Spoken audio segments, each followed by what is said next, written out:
कभी सोचा है कि एक केला इतना बड़ा हो सकता है कि वो 2 इंसानों से भी लंबा निकल जाए? आज हम बात कर रहे हैं मूसा इंडेंड्रमेनेसिस की। ये भारत के अंडमान और निकोबार द्वीपों के घने जंगलों में पाया जाने वाला एक जंगली केला है। और हाल ही में ये खबरों में इसलिए है क्योंकि 2024 की शुरुआत में इसने एक नया वर्ल्ड रिकॉर्ड बनाकर पूरी दुनिया को हैरान कर दिया है। तो चलिए इस विशालकाय अजूबे की कहानी में जरा गहराई से उतरते हैं। 4.2 मीटर 4.2 मीटर्स, ये सिर्फ एक नंबर नहीं है, ये इस केले के पूरे फल वाले गुच्छे की लंबाई है। वैज्ञानिक भाषा में इसे इनफ्रक्टेंसेंस कहते हैं। ये वो नहीं है जो हम और आप सुपरमार्केट से लाते हैं। ये तो प्रकृति का एक ऐसा करिश्मा है जिसने दुनिया में केले की सभी प्रजातियों को बहुत पीछे छोड़ दिया है। अब जरा इस फर्क को देखिए। एक तरफ है लगभग 1 मीटर का वो केले का गुच्छा जो हम सब ने देखा है, और दूसरी तरफ है ये 4.2 मीटर का दैत्य, मतलब 4 गुना से भी ज्यादा लंबा। ये सिर्फ एक रिकॉर्ड नहीं है, ये इस बात का सबूत है कि प्रकृति के पिटारे में आज भी ऐसे रहस्य हैं जो हमें हैरान कर सकते हैं। इसे वानस्पतिक दैत्य कहना बिल्कुल सही है। अच्छा, इस दावे पर वैज्ञानिक मुहर भी लग चुकी है। इसी साल 2024 की शुरुआत में जानी मानी जर्नल बॉटनी लेटर्स ने इस पर एक रिसर्च पब्लिश की, और यह बहुत ज़रूरी है क्योंकि ये साइंटिफिक वेरिफिकेशन ही इस खोज को एक दिलचस्प कहानी से आगे बढ़ाकर एक वैज्ञानिक तथ्य बना देता है, जिसका इस्तेमाल भविष्य के रिसर्च और संरक्षण के लिए किया जा सकता है। तो चलिए अब इस छिपे हुए विशालकाय केले की कहानी की तह तक चलते हैं। आखिर इसकी खोज कैसे हुई, ये मिलता कहाँ है और इसकी खासियतें क्या-क्या हैं? ये कुछ ऐसा है जैसे हम अंडमान के घने जंगलों में छिपे एक पुराने राज से पर्दा उठा रहे हों। इससे पहले कि हम आगे बढ़ें, एक जरूरी शब्द को समझ लेते हैं, इनफ्रूटेसेंस। आसान भाषा में कहें तो ये केले का वो पूरा गुच्छा है जिस पर सारे फल लगे होते हैं, और यही वो हिस्सा है जिसने ये वर्ल्ड रिकॉर्ड तोड़ा है। इसकी खोज का सफर भी किसी रोमांचक कहानी से कम नहीं है।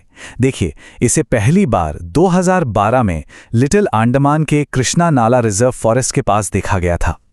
फिर 2014 में बोटैनिकल सर्वे ऑफ इंडिया के डॉक्टर लालजी सिंह ने इसका वैज्ञानिक रूप से वर्णन किया। अगर वो नहीं होते तो शायद ये अनोखी प्रजाति दुनिया की नज़रों से छिपी ही रह जाती। और अब 2024 में निकोबार के कैंपेल बे से मिले एक स्पेसिमेन ने इसे दुनिया के नक्शे पर हमेशा के लिए दर्ज कर दिया। आइए इस विशाल पौधे को थोड़ा और करीब से जानते हैं। ये प्रजाति एंडेमिक है, मतलब ये सिर्फ और सिर्फ अंडमान और निकोबार द्वीप समूह में ही पाई जाती है। ये झरनों और नदियों के पास की नमी वाली जमीन पर लगभग 11 मीटर की ऊंचाई तक बढ़ता है।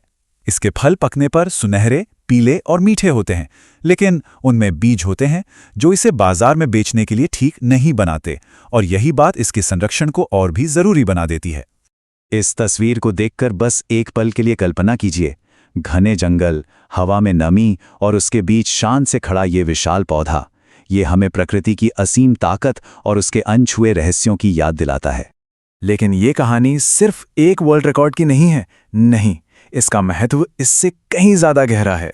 ये जंगली केला हमारे खाने के भविष्य के लिए एक जेनेटिक खजाना, एक जेनेटिक ब्लूप्रिंट साबित हो सकता है।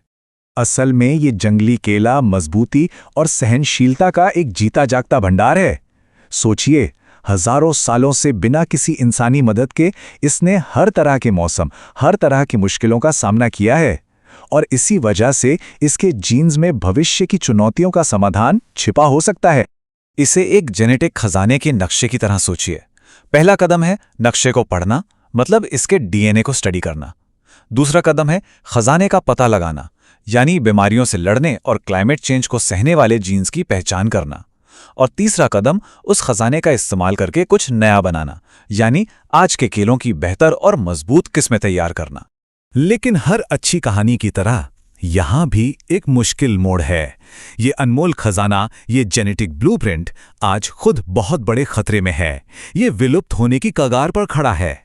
International union for conservation of nature यानी IUCN ने इसे गंभीर रूप से संकटग्रस्त या क्रिटिकली एंडेंजर्ड का दर्जा दिया है। ये सबसे ऊंचे खतरे का लेवल है। सीधे शब्दों में कहें तो ये विलुप्त होने से बस एक कदम दूर है। लेकिन उम्मीद अभी बाकी है। इस जेनेटिक जायंट को बचाने और इसके भविष्य को सुरक्षित करने के लिए एक 2 तरफा मिशन पर काम चल रहा है। पहला तरीका है वैज्ञानिक संरक्षण, जिसे ex situ कंजर्वेशन कहते हैं। ये इस प्रजाति के लिए एक तरह की लाइफ इंश्योरेंस पॉलिसी है। इसके पौधे हावड़ा, पोर्ट ब्लेयर और प्रयागराज के बोटैनिकल गार्डन्स में उगाए जा रहे हैं, ताकि अगर जंगल में इसकी आबादी को कुछ हो भी जाए तो हमारे पास एक बैकअप हमेशा तैयार रहे। और दूसरा तरीका है लोगों में जागरूकता फैलाना। इसका वो 4.2 मीटर लंबा नमूना कोलकाता के इंडियन म्यूजियम में और दूसरे नमूने अंडमान के म्यूजियम में रखे गए हैं, क्योंकि संरक्षण की कोई भी लड़ाई लोगों की भागीदारी के बिना नहीं जीती जा सकती। जब लोग ऐसे अजूबों को अपनी आंखों से देखते हैं तो वो इनके संरक्षण का महत्व समझते हैं। मूसा इंडानामेंसिस की कहानी हमें एक सीधी सी बात याद दिलाती है कि हमारी धरती आज भी रहस्यों से भरी हुई है, और ये हमें सोचने पर मजबूर करती है कि दुनिया के अनछुए कोनों में न जाने और कौन कौन से कुदरती अजूबे अपनी खोज का इंतजार कर रहे हैं।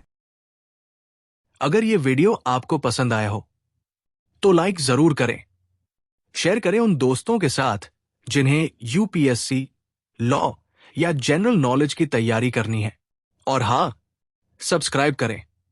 आप अपने सुझाव या सवाल नीचे कमेंट में लिख सकते हैं। यूपीएससी एंड कॉम्पिटिटिव एग्जाम की गाइडेंस या मेंटरशिप के लिए संपर्क करें। Our contact information is given in description. धन्यवाद। मैं हूं कृणाल ठाकुर। मिलते हैं अगले भाग में। जय हिंद।